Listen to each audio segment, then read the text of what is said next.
Irmãos, nós vamos encerrar hoje a nossa série de mensagens a respeito do tema Revitalize.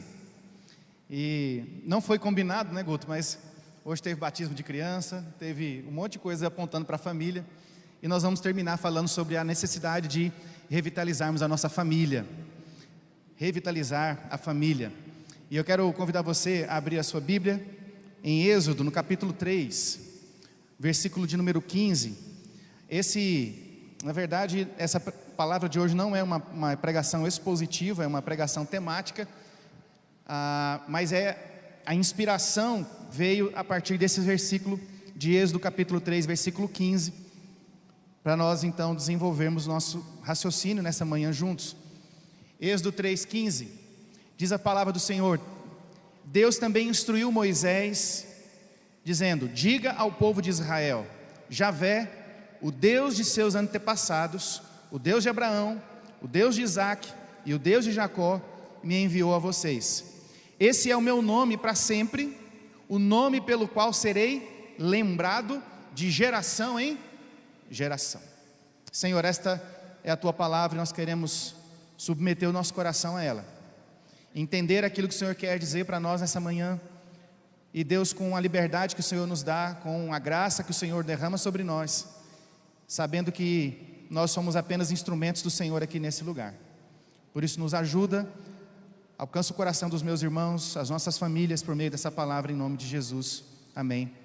Amém. Irmãos, eu quero já iniciar dizendo que família é um projeto de Deus. Amém? Nós acabamos de cantar. Família é um projeto de Deus e eu queria pensar inicialmente com você sobre alguns fundamentos bíblicos para a gente afirmar isso. Porque Deus fala em termos familiares.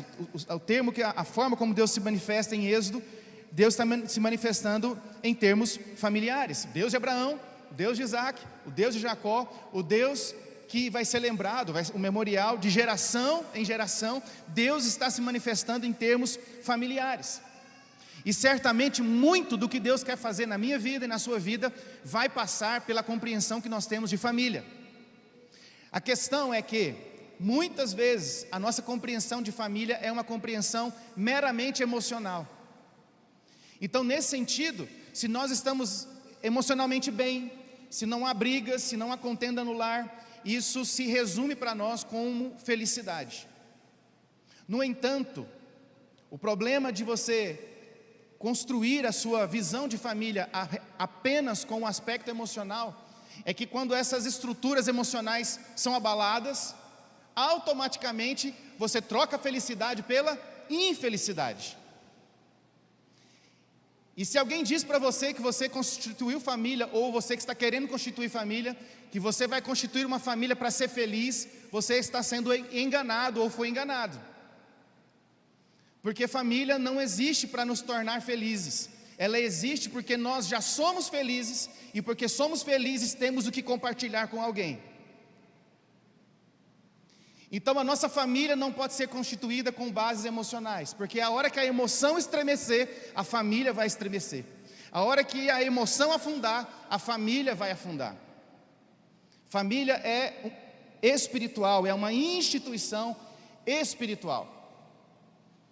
E compreender a instituição espiritual é importante, porque posso não estar feliz, as coisas podem não estar bem. Vou usar o exemplo do João Jacó, que está olhando para mim aqui com muita atenção. João Jacó passando por momentos difíceis, saúde da filha, saúde da esposa, não é isso, João? E a gente está orando, estamos juntos em oração. Isso modificou a sua família? Não, porque a família não está ligada apenas emocionalmente. Família melhorou. Melhorou. Por quê? Porque entenderam que família é uma instituição espiritual. E eu posso passar por momentos difíceis, por tribulação, por lutas, por adversidades, por prejuízos, por morte, e ainda assim eu posso ser feliz, porque não depende das minhas emoções, depende do que Deus afirma sobre a minha família, sobre a nossa família. Claro, salvação, dons, chamado, vocação, vida espiritual, são questões que Deus trata pessoalmente. Eu tenho o meu jeito com Deus, Deus tem o jeito comigo, com você, coisas pessoais. Mas me parece que a palavra de Deus nos aponta para um Deus que manifesta propósitos também familiares. Propósitos familiares. Há um padrão que me parece muito claro. Por exemplo, Gênesis capítulo 6, do verso 17 ao 18, não precisa abrir que eu vou ler rapidinho com você. Gênesis 6, 17 a 18. Deus diz para Noé: contigo estabelecerei o meu pacto. Ou seja, há um chamado específico, pessoal. Entrará na arca tu, os teus filhos, a tua mulher e as mulheres dos teus filhos. Noé possuía integridade, possuía caráter, a ponto de Deus estabelecer com ele esse pacto. Mas, no entanto, a consequência do pacto não é uma consequência apenas pessoal. Abrange a família, alcança a família e as gerações. O mesmo padrão nós vemos em Gênesis 12, quando Deus chama Abraão. Deus faz uma aliança com Abraão, mas o foco não era só Abraão, mas a sua família, e nós sabemos, todas as famílias da terra. Em ti serão benditas todas as famílias da terra. Deus deseja multiplicar a família de Abraão, abençoar a família de Abraão, a partir de um pacto pessoal com Abraão, a sua família, as famílias que viriam a ser constituídas a partir da dele e todas as famílias da terra. Salvação individual, propósitos familiares. Você pode repetir isso comigo? Salvação individual, propósitos familiares. Propósitos familiares. No Novo Testamento a mesma coisa. Atos capítulo 11, versículo 14. Vou ler apenas a segunda parte do versículo. Pedro, que te dirá palavras pelas quais serás salvo tu e a tua casa. Atos 16, 30. Crê no Senhor Jesus, serás salvo tu e a tua casa. Deus fala em termos familiares, do início ao fim da Bíblia. O pastor Guto acabou de fazer o batismo, afirmando que o batismo é para as crianças, porque Deus quer alcançar toda a nossa família, toda a nossa geração. Salmo 128, versículo 1 a 4, você lê depois em casa. Deus está falando de bênçãos materiais, bênçãos pessoais, bênçãos familiares. Aliás, o Salmo 68, versículo 6, Deus diz inclusive que a família é uma das bênçãos que Ele daria.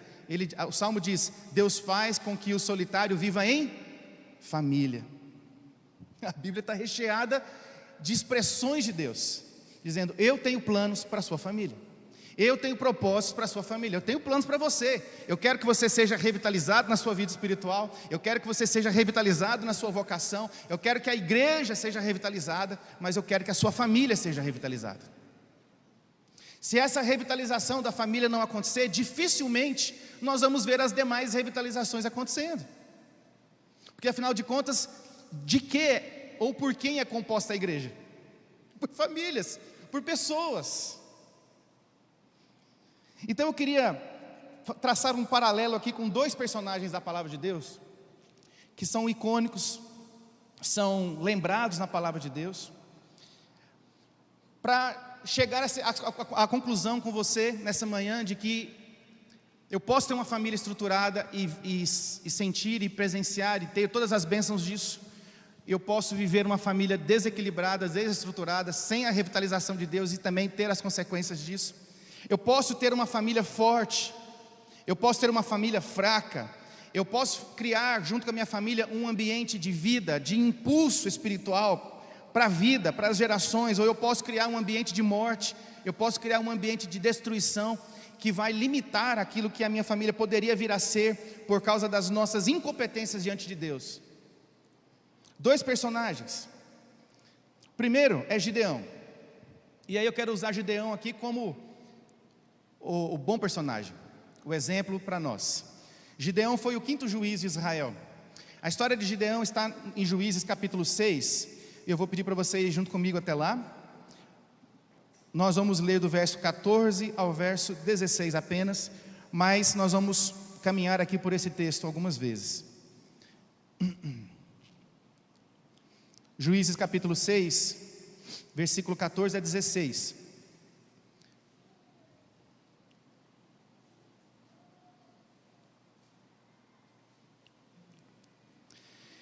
Então o Senhor se voltou para ele e disse: vá, com a força que você tem e liberte Israel dos midianitas, porque sou eu quem o envia. Mas Senhor, como eu posso libertar Israel? Perguntou Gideão. Meu clã é o mais fraco de toda a tribo de Manassés, e eu sou o menos importante da minha família. Certamente estarei com você, disse o Senhor, e você destruirá os midianitas como se estivesse lutando contra um homem só. Gosto dessa versão, a maneira como ela expressa essa última expressão aqui. Você estará lutando como se você estivesse lutando contra um homem só. Você conhece a história de Gideão? Se você não conhece, eu vou falar rapidamente. Gideão foi um homem escolhido por Deus e trouxe uma grande vitória sobre o povo de Deus. A partir da vida de Gideão, Deus estabeleceu um padrão de santidade que precisava ser resgatado, e geralmente os juízes eram levantados por Deus para reestabelecer esse padrão, esta consciência de pecado, para julgar e punir aquilo que precisava ser punido, mas para estabelecer novamente essa vida de adoração a Deus. Deus encontrou em Gideão as características de alguém que podia ser usado, alguém que desfrutava dos conselhos de Deus, e a vida de Gideão foi bem sucedida até um determinado ponto, exatamente porque ele desfrutou dos conselhos de Deus. Alguns interpretam o fato de Gideão ser chamado por Deus no momento em que ele estava escondido, cuidando do trigo no lugar que era para cuidar das uvas, interpretam Gideão como um covarde, como um medroso. Mas eu não queria olhar para ele nessa perspectiva nessa manhã, eu queria olhar como alguém que estava usando o que podia usar. Se esconder, percebendo a movimentação do inimigo, se esconde para preservar aquilo que era da sua família, o bem da sua família, o alimento da sua família. Então ele tinha esse discernimento, ele sabia quando os inimigos vinham, ele sabia os movimentos que os inimigos iriam realizar, ele estava atento a esses movimentos. Ele não permite então dessa forma, que era a única forma que ele podia, não permite que a sua colheita fosse roubada. Está lá Juízes no capítulo 6, versículo 11 e 12. No versículo 3, ele tem uma conversa com Deus muito interessante, porque ele diz: Senhor, onde é que estão os feitos que o Senhor realizava no passado? O Senhor fez maravilhas, livrando o povo do Egito, abrindo o mar vermelho. Onde é que estão esses feitos do Senhor? Faz de novo esses feitos, realiza de novo. E ele tem essa conversa muito sincera, né? E Deus não tem problema de conversar com a gente sinceramente. Deus não tem problema de conversar com a gente assim, de ouvir a gente assim, porque Ele é Pai. Mas ele desejava a manifestação do poder de Deus. O texto que nós lemos claramente é ele discernindo as suas limitações. Senhor, eu sou fraco, a minha tribo é a menor de todas, o meu clã, eu não sei lutar, eu não sei o que tem que fazer na batalha, eu sou assim. E Deus diz: olha, vai com essa tua força aí. Deus é uma palavra de pai mesmo, né? Vai lá, você é forte, você não acredita, mas eu acredito, você é forte, vai nessa tua força e eu vou estar contigo. Mas no versículo 24 e 26, e aí eu quero que você vá comigo para lá também, versículo 24 ao 26, aqui, e passa quase despercebido, mas eu creio que é exatamente aqui que tudo acontece. Vou ler, Juízes 6, 24. Então Gideão construiu um altar para o Senhor naquele local, e o chamou de Javé Shalom. Até hoje o altar está em Ofra, no território do clã de Ebiezer. Naquela noite o Senhor disse a Gideão: tome o segundo touro do rebanho do seu pai, aquele de 7 anos, derrube o altar que seu pai fez para Baal, corte o poste de Acerá que fica ao lado do altar, depois construa um altar para o Senhor, o seu Deus, no alto da colina, arrumando as pedras com cuidado. Sacrifique o touro sobre o altar com holocaustos, e use como lenha a madeira do poste de Acerá que você cortará. Até aqui. Mas de todos os feitos de Gideão, de toda essa breve narrativa que eu tentei trazer para você aqui nesta manhã, essa é a mais importante, porque antes de lutar contra o exército, antes de lutar espiritualmente, porque aqui não é só uma batalha de exército contra exército, é uma batalha espiritual, do Deus de Israel contra o Deus dos Amonitas, contra Baal. Por isso, Deus, a primeira instrução: derrube os altares. Antes de lutar a guerra, de pelejar essa batalha, ele derruba os altares da sua família.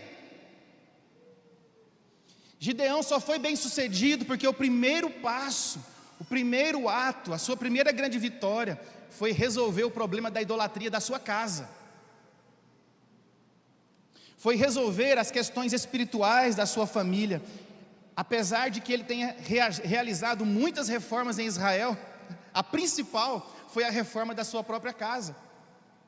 Porque a reforma da sua casa foi o que deu sustentação moral, espiritual, para reformar a nação, para apontar os erros da nação, para julgar a nação.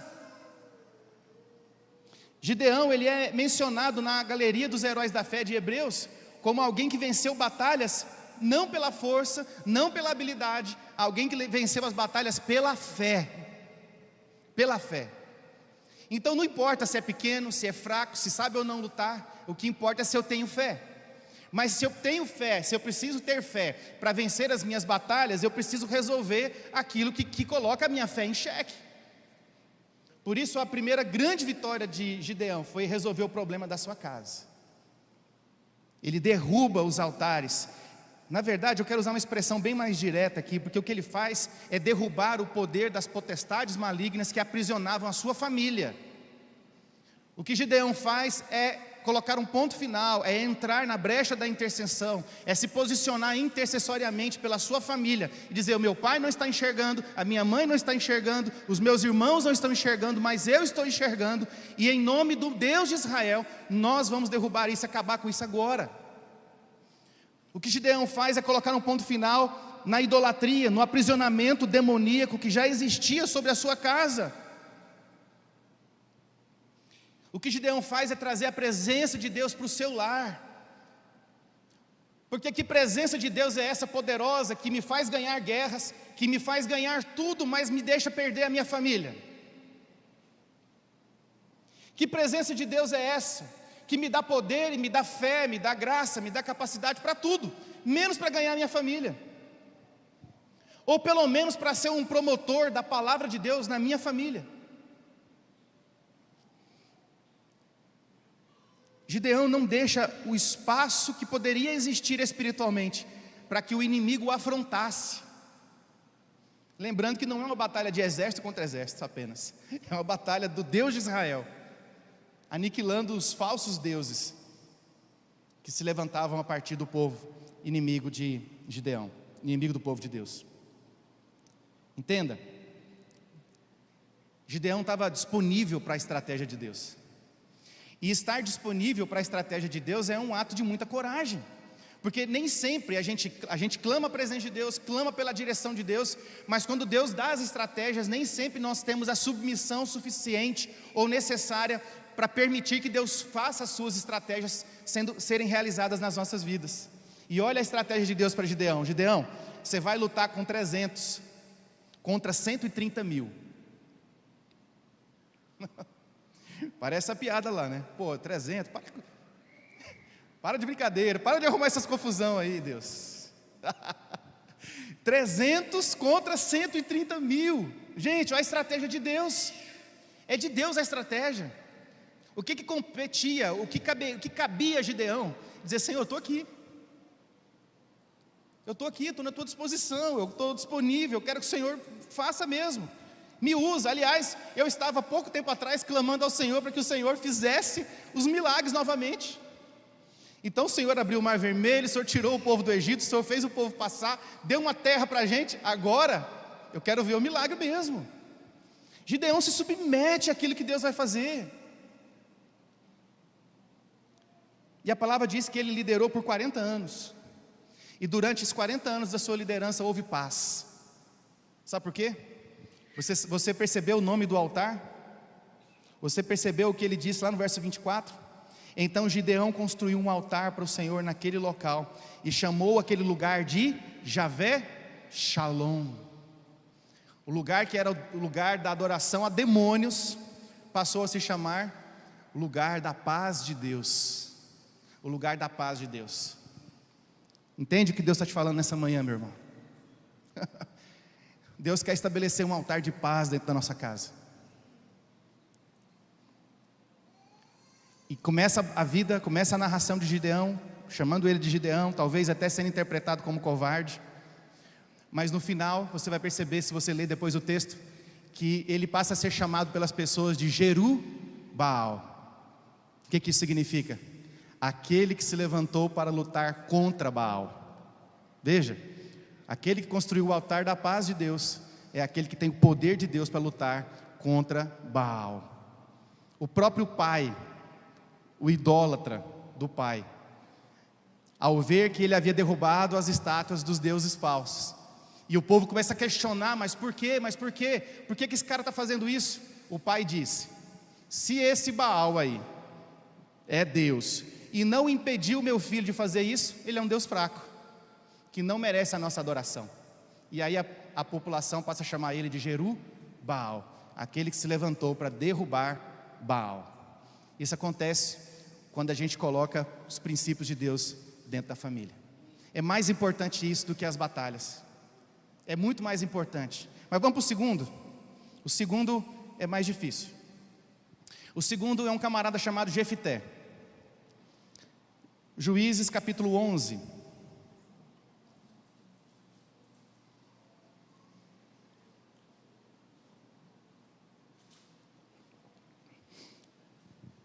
Juízes capítulo 11. Então você já memoriza aí, se você for fazer prova do presbitério também, você já sabe. Gideão capítulo 6, Jefité capítulo 11. Fica a dica aí. Então vamos lá, gente. Versículo 30, por favor. 30 a 32. A história é longa, eu vou pensar aqui uma parte que para mim é mais importante para esse momento. Diz assim: Jefité fez um voto ao Senhor. Presta atenção no voto: se entregares os amonitas em minhas mãos, darei ao Senhor o que sair primeiro na minha casa, quando eu regressar vitorioso, e eu oferecerei como holocausto. Até aqui. A história de Jefité pode ser resumida da seguinte forma: quando a maior vitória se torna o maior fracasso. A história de Jefité, esse juiz também muito conhecido, o 8º juiz do povo de Deus, é marcada por esse voto infeliz que ele fez. Esse é o famoso voto de Jefité. E quando Jefité faz esse voto, o que ele está fazendo na verdade é o contrário de Gideão, porque Gideão, em primeiro lugar, protegeu sua família espiritualmente. O que Jefité fez foi abrir, escancarar as portas da sua casa contra a sua família. Eu não quero advogar a favor de Jefité aqui não, mas eu tenho minhas dificuldades de pensar que ele não tinha noção de que quando ele chegasse da guerra, quem sairia da porta da sua casa seria um parente. Não venha me dizer que isso não pode ter acontecido, porque, gente, é impossível. O soldado chegou da batalha, quem que vai receber o soldado? Ou é a esposa, ou são os filhos, ou é todo mundo junto, ou é a sogra. Se fosse a sogra, a gente até, né, vai que vai. Naomi e tal. Brincando. Mas, gente, quem que sai da porta? Quem que sai da porta quando ele chega? A filha. A única filha. Mas presta atenção.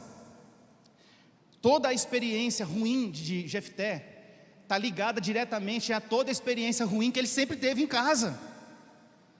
Por que que ele fala de oferecer algo que vai sair da porta da sua casa? Porque para ele casa não tem importância. Família não tem valor. Ele não percebeu isso durante a vida inteira. Nós vamos ver isso agora. Então a vida de Jefté é uma balança com dois lados. Capítulo 11, versículo 1. Era então Jefté, o gileadita, homem valoroso, porém, e aqui o grande porém, filho de uma prostituta. Era Jefté, o gileadita, homem corajoso, porém, grande porém, filho de uma prostituta. De um lado da balança, pesa para ele, a favor dele, ser gileadita. Todo mundo conhece Gileade, conhecida como a terra do bálsamo, o lugar da bênção, o lugar de ser curado, cidade que era conhecida pela força dos seus homens, pela vitalidade dos seus homens, cidade que era conhecida pela destreza e pela saúde do seu povo. Ele era corajoso, valente, era guerreiro, tanto que foi para a guerra. Ele não estava escondido quando os inimigos vieram, não, ele estava de peito aberto. Era sincero e tinha palavra, tanto que fez o voto e cumpriu. O outro lado da balança, e aqui é o grande problema, ele era filho de uma prostituta. Parece bobo isso, mas esse é o grande porém da vida de Jefté, porque ele foi definido, a sua personalidade, o seu caráter, a sua maneira de encarar as lutas, as adversidades, os desafios da vida, o jeito de encarar a sua própria família foi determinado pelo ambiente familiar onde ele cresceu, onde ele nasceu. O que marca a vida de Jefté? Se você for estudar, você vai ver isso. Eu só estou resumindo isso para a gente ganhar tempo. Mas Jefté é marcado pela rejeição. O seu pai o rejeitava. Os seus irmãos o rejeitavam porque ele era filho de uma prostituta. Há um ponto em que seus irmãos o expulsam da sua casa e ele vai viver marginalizado mesmo, por causa dessa rejeição ativa dos irmãos, mas a rejeição passiva também do pai, porque o pai era o culpado de tudo, toda a responsabilidade era do pai. No entanto, o pai não fez nada, o pai não interviu em nada, e é um banana, igual muitos são hoje, isso é verdade. Não intervém em nada, nada, absolutamente nada, cada um que se vire com seus problemas. Então ele é marcado por essa rejeição ativa, por essa rejeição passiva, marcado pela imoralidade dentro do seu lar, marcado pela imoralidade da sua mãe, pela rejeição dos seus irmãos, pela indiferença do seu pai. E você acha que ele não tinha vergonha da mãe? De ver a mãe, a sua mãe, com vários homens todos os dias. O que a batalha de Jefté representa para ele? Aquilo que eu disse que nós não devemos fazer no início: transformar a nossa família ou as nossas batalhas apenas em questões emocionais. A batalha de Jefté foi um refúgio das suas emoções. A batalha que ele é chamado pelos anciãos a encarar, a liderar, nada mais é do que a oportunidade que ele tanto queria de realizar a vingança emocional dele contra a sua família. Eu sou rejeitado, eu não tenho pai, eu não tenho irmãos, eu não tenho mãe, eu não tenho nada. Mas agora eu tenho um exército e eu sou líder desse exército, e os líderes do povo me disseram que se eu vencer a batalha eu vou governar sobre eles. É tudo que eu queria, esse era o meu sonho, Senhor.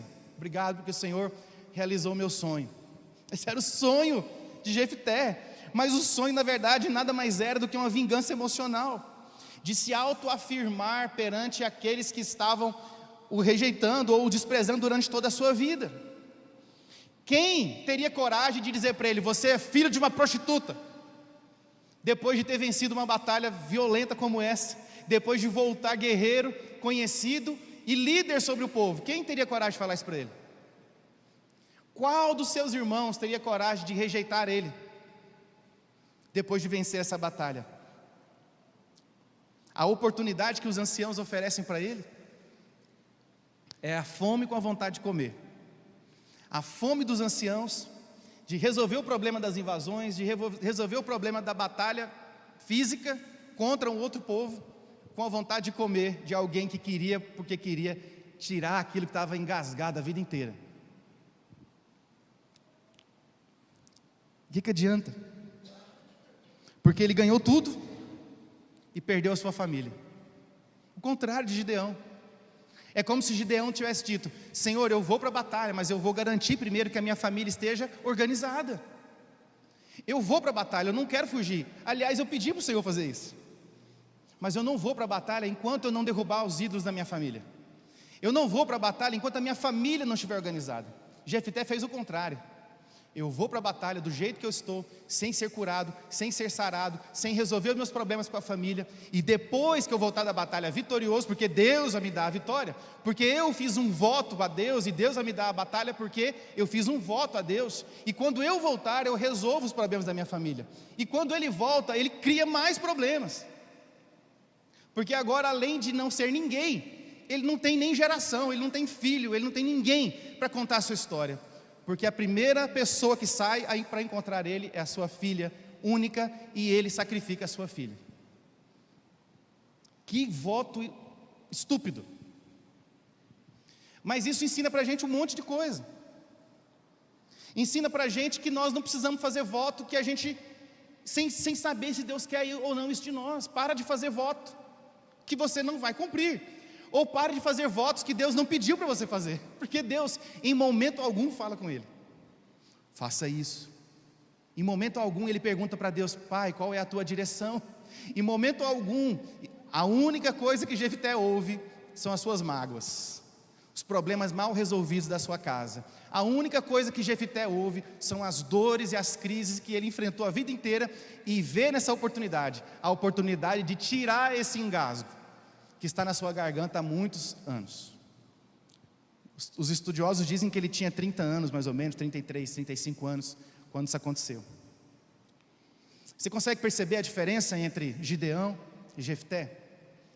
Mas você consegue perceber também que Deus planeja a família, sonha com a família, projeta sobre a nossa família, estabelece propósitos para a nossa família. Nós é que atrapalhamos. E quando a gente decide cooperar e trabalhar com Deus para que esses propósitos se cumpram, eles se cumprem.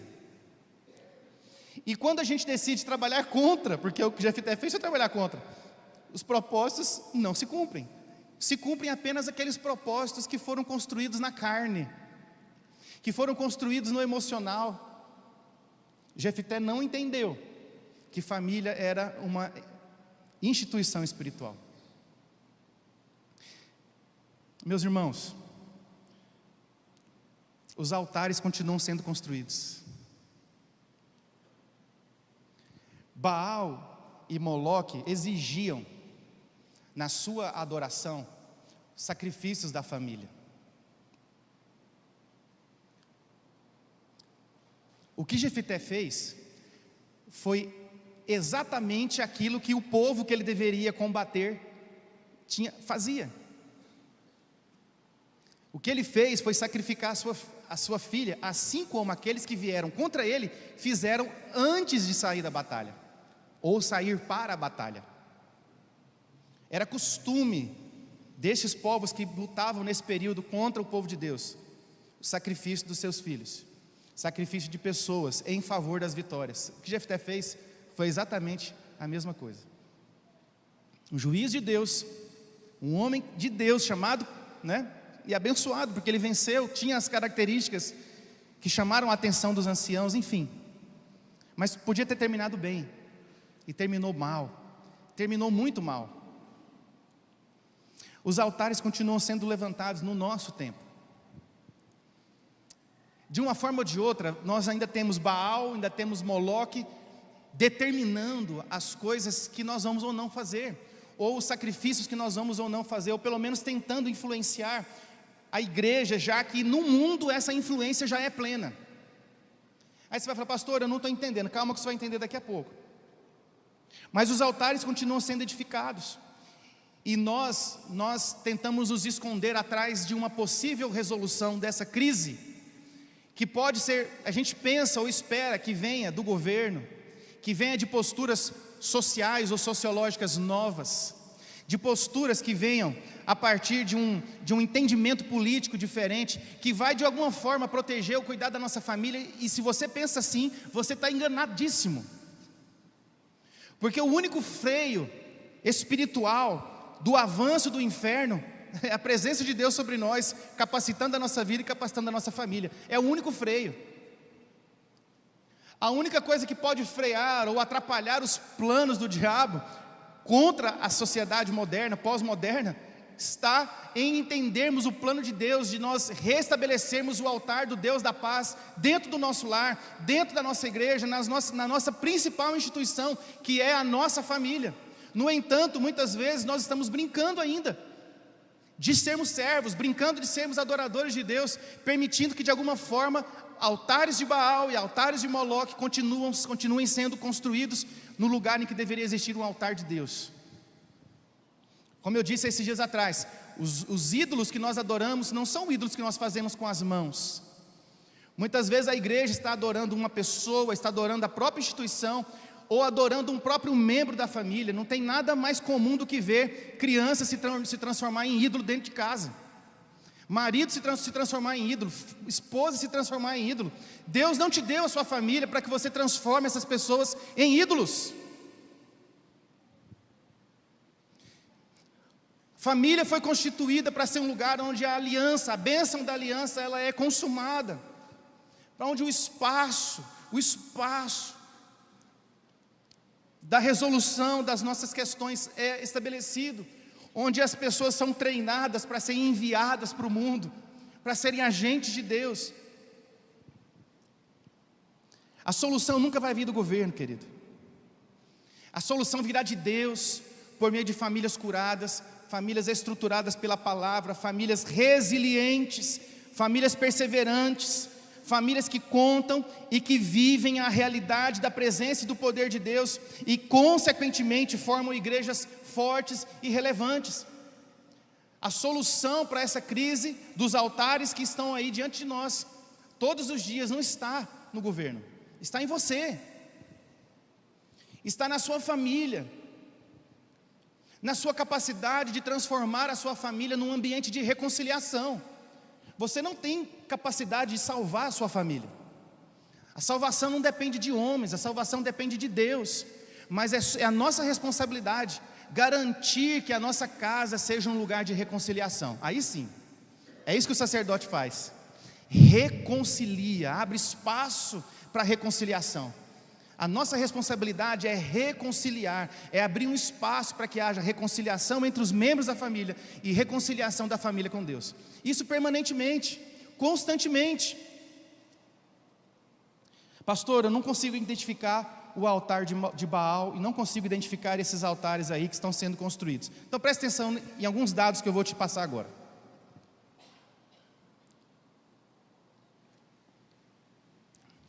Alguns dias atrás, o governo espanhol descriminalizou a relação sexual com animais. Dá engasga para falar, né? Foi descriminalizado. Ou seja, qualquer pessoa que quiser ter relação sexual com um animal pode ter, desde que esse animal seja bem cuidado, desde que esse animal seja levado ao veterinário com frequência, enfim. Dá para você imaginar. Uma pesquisa foi realizada por algumas entidades que trabalham com proteção e o combate ao tráfico sexual infantil e à exploração sexual infantil. E alguns dados importantes dessa pesquisa. São órgãos cristãos. E a pesquisa diz que entre as crianças de 9 a 12 anos, aliás, o número de crianças de 9 a 12 anos que divulgam sistematicamente imagem do seu próprio corpo na internet, o famoso nudes, aumentou de 13% para 21% em apenas 2 anos. E aí, na pesquisa, algumas crianças, meninas e alguns meninos foram entrevistados. Das meninas, 16% das entrevistadas dizem que isso é normal e que em momento algum foi falado para elas dentro da sua casa que isso não era permitido. Dentre os meninos é pior, 26% dos meninos entrevistados dizem que isso é normal, entendem isso como normal e que eles não foram orientados pela família para que isso não acontecesse. Aliás, em todos eles, 100% deles, 100% dos entrevistados disseram que fazem uso das redes sociais indiscriminadamente e sem nenhum tipo de limites. A pesquisadora diz então: resultado da minha pesquisa, os nossos filhos estão sendo ensinados pelo inferno. Os nossos filhos estão sendo ensinados pelo mundo. E ela diz: o inferno está vindo atrás dos nossos filhos e estão desmantelando sistematicamente uma coisa: a capacidade de ter uma vida familiar saudável. Só existe brecha para o diabo quando não há vigilância, Quando não há, se há um ataque sistemático, tem que ter unção sistemática, autoridade sistemática, postura sistemática, autoridade de Deus sobre nós, sistematicamente para pelejar. E ela diz, as projeções apontam que em 10 anos apenas, se continuar assim, 100% das nossas crianças e adolescentes já terão sido alvo de algum tipo de exploração sexual. Pastor, não entendi ainda, vamos para o próximo. Ele é chamado de Daniel, foi chamado de Daniel. Daniel está sendo visto pela comunidade cristã mundial como o pequeno Marte canadense. Daniel foi sacrificado dentro da barriga da sua mãe com 38 semanas de gestação, com a autorização do governo canadense e da família e dos médicos, alegando saúde pública e saúde mental da mãe. Eu posso estar enganado, mas 38 semanas dá 8 meses? É isso? 9?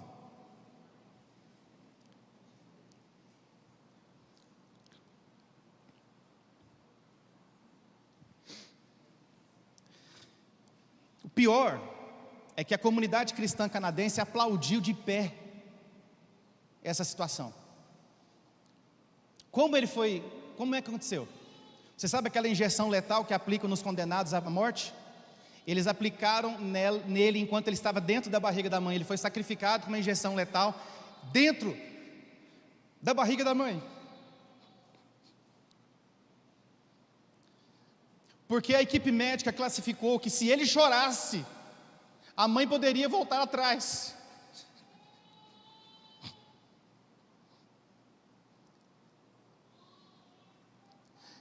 E como é contraditório, porque se foi alegado saúde mental da mãe, era necessário para preservar a saúde da mãe, o equilíbrio da mãe, que ele fosse sacrificado. Por que então ele não podia chorar? Porque ele não podia chorar, a mãe voltaria atrás.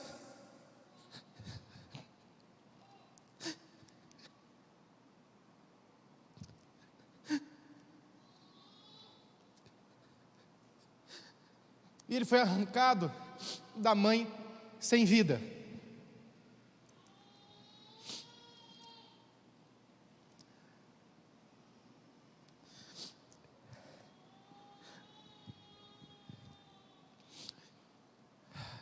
Nós precisamos entender família na perspectiva de Deus, queridos.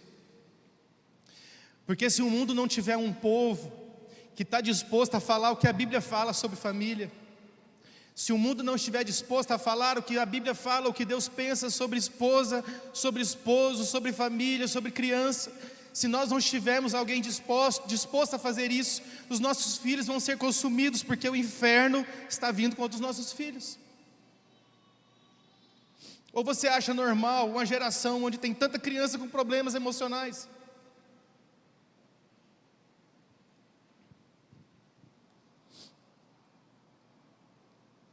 Ou você acha normal uma geração onde o divórcio se tornou comum?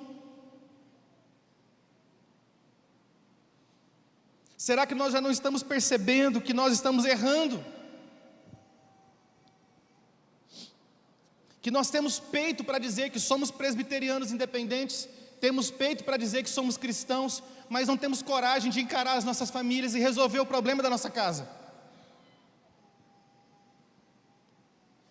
Tem coragem de ser líder, mas não tem coragem de resolver o problema da família, não tem coragem de resolver as crises com os irmãos, com a mãe, com o pai, com os amigos, de transformar a sua casa num celeiro de bênçãos, literalmente, não só um celeiro de bênçãos teóricas.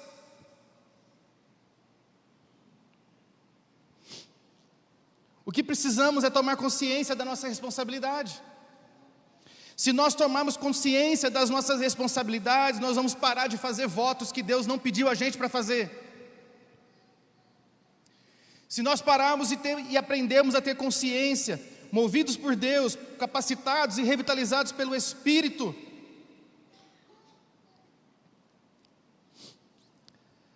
nós vamos parar de desejar vinganças emocionais. Nós vamos parar de desejar apenas desengasgar aquilo que foi enfiado garganta abaixo durante a vida, talvez pela sua própria família, talvez pelo seu pai que foi um indiferente, um banana, talvez pela sua mãe que foi uma Jezabel. Mas eu não posso me escorar no passado a vida inteira. De alguma forma, nós precisamos entender que há uma manifestação de Deus nos nossos dias, uma convocação para um ajuste espiritual. E ao invés de desejar as nossas vinganças emocionais, desejarmos nada mais, nada menos do que a bênção do Senhor sobre a nossa família, custe o que custar. Desejar nada mais, nada menos do que ver o altar do Deus da paz sendo edificado nos ambientes da nossa família. Você pode, pastor, eu estou orando, pastor, eu estou clamando. A oração vira uma maior desculpa muitas vezes, porque não tem oração que vai substituir a decisão de ser responsável. Não tem oração que substitui a decisão de se responsabilizar pelas pessoas que Deus colocou junto com você, para compartilhar da tua aliança, para viver com você, e para estabelecer um pacto de vida com você. Não existe oração que substitua a responsabilidade. Ou você é responsável, ou você não deveria nem ter se casado, não deveria nem ter constituído uma família. Família não é para criança crescida, é para homem, é para mulher.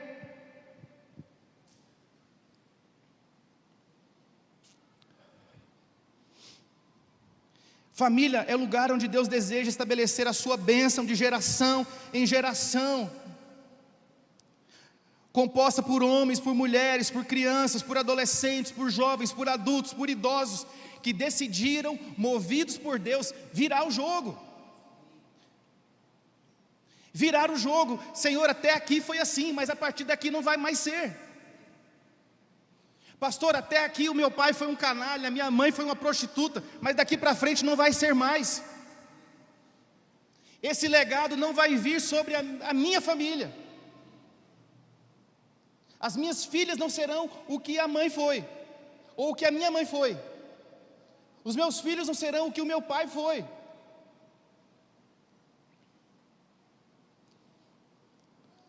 É o único jeito, virar o jogo, transformar os nossos lares em fortalezas do Senhor, referenciais de bênção. Quando as pessoas olham para a sua casa, elas se lembram de quê? Quando as pessoas lembram da sua família, elas se lembram de quem? Você pode falar, pastor, eu quero ser um Jefité. Então seja um Jefité. Sacrifique a sua família, perca a sua geração, perca o seu legado. Mas para que ser um Jefité se você pode ser um Gideão? É mais fácil ser Jefité. Isso é verdade. É mais fácil ser Jefité. É mais fácil ser um Jefité.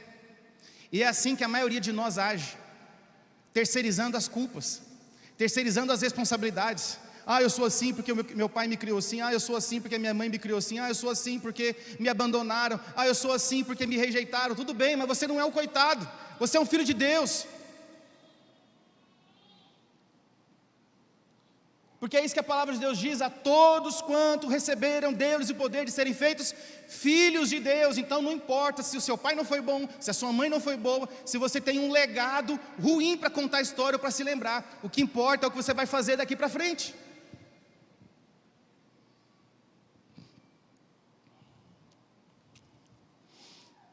Jefité iniciou e terminou a sua batalha sendo o filho da prostituta, rejeitado, o coitado. Do mesmo jeito.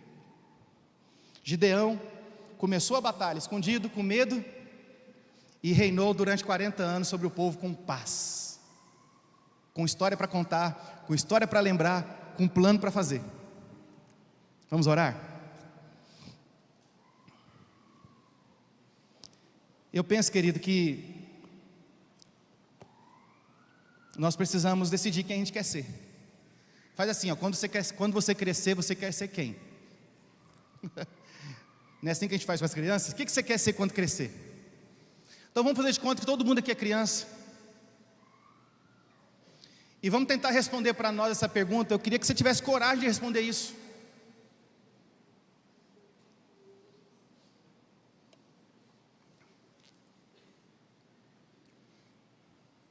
Quem é que você quer ser? Quem é que você quer que a sua família seja?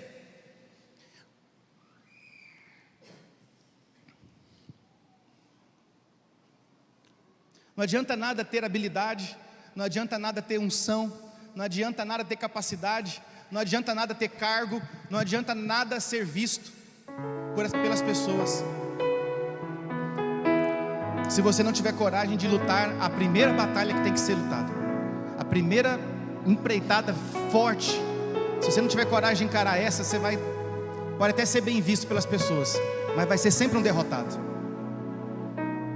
Porque Jefité é a prova de que as maiores batalhas da nossa vida, as maiores vitórias, podem se tornar nas piores derrotas. Deus,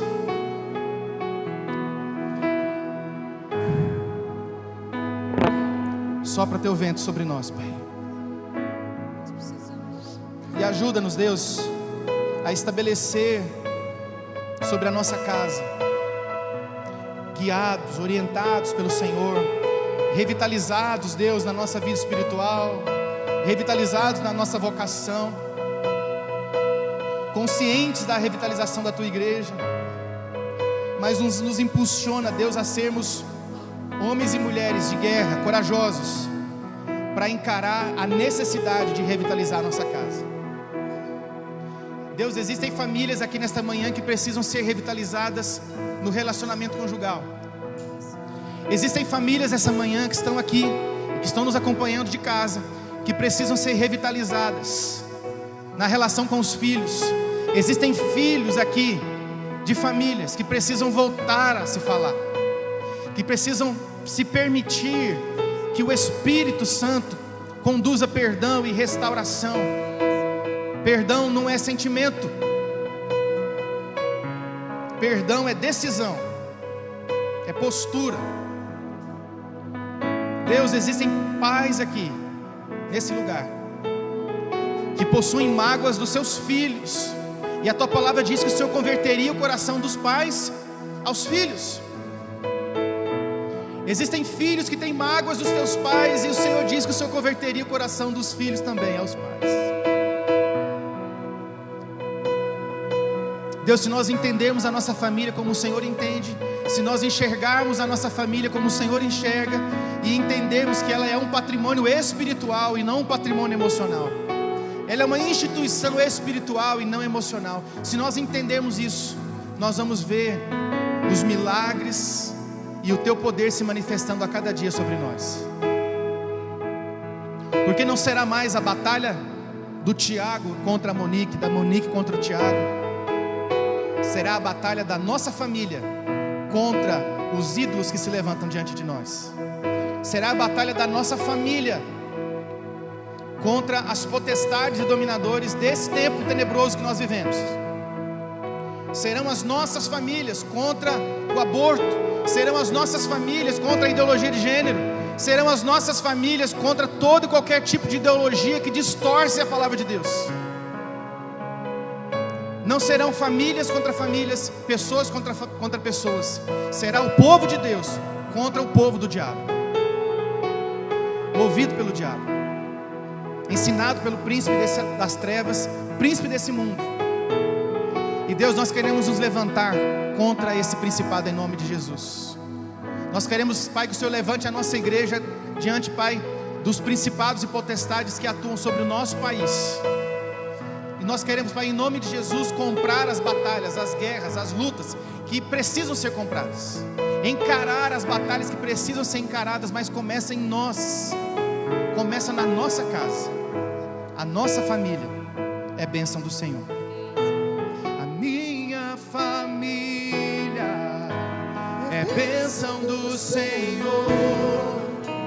Me ensina a tratar minha família com amor, edifica minha casa para o Teu louvor.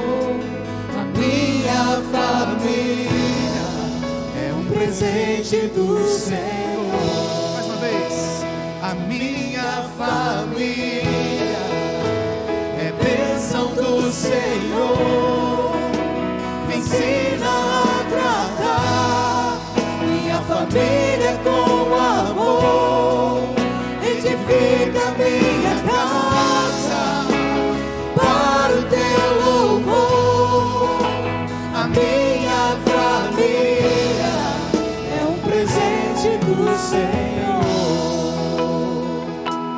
Nós vamos orar, nós vamos encerrar o nosso culto. Mas se você quiser vir aqui à frente após essa oração, eu vou pedir aos meus irmãos pastores para vir aqui à frente, os irmãos presbíteros também, para nos ajudar com essa oração. Mas nós vamos orar, vamos encerrar o culto. Se você quiser ir embora, pode ir. Deus abençoe, excelente semana. Mas se você quiser ficar aqui e orar mais uma vez com a gente, eu vou pedir a você sair do seu lugar. Você que quer mesmo, decidiu no seu coração.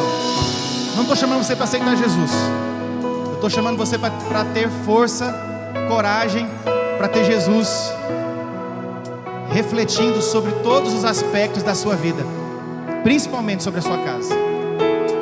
Senhor, te agradecemos por esta manhã, pelo culto. Te agradecemos, Deus, porque o Senhor é Deus de promessa, é Deus de milagres. Eu quero pedir ao Senhor que o Senhor venha abençoar os meus irmãos essa semana, derramando graça, unção, sabedoria, e que as famílias dos meus irmãos sejam abençoadas diante dos desafios que vão encarar essa semana. Que a tua graça, a paz, o amor de Deus, a consolação do Espírito Santo, os dons do Espírito, os frutos do Espírito, a coragem de Deus sejam manifestas sobre a sua vida hoje e sempre. Em nome de Jesus, amém.